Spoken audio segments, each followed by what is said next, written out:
Hello. Yun, magandang araw. Ngayon, pareho kami may sakit, may asawa. Kaya ang utusan namin magluto, itong aming dalaga.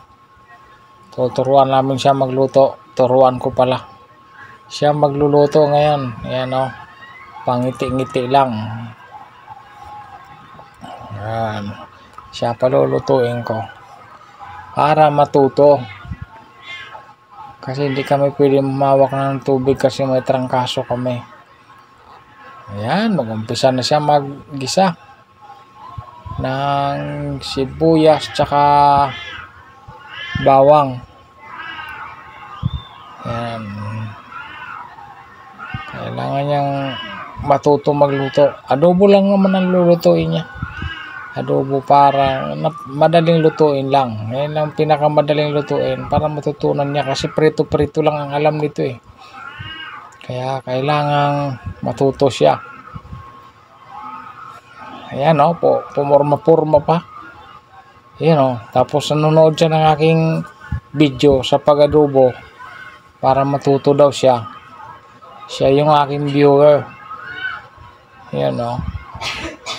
Yan, magigisa na yan ng bawang. Inalang mo na ang apoy kasi matalsik yan. Yan. Matututo din yan. Okay.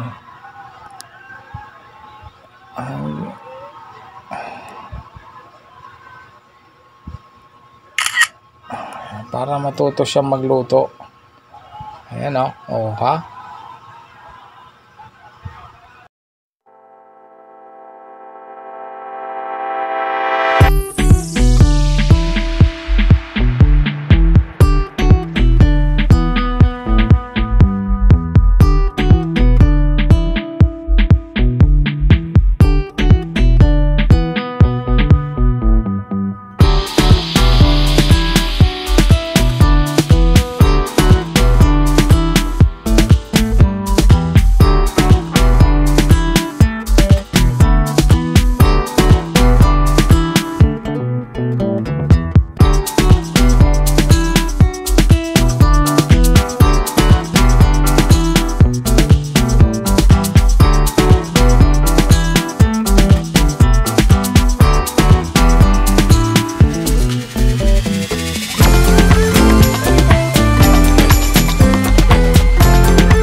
Ayun.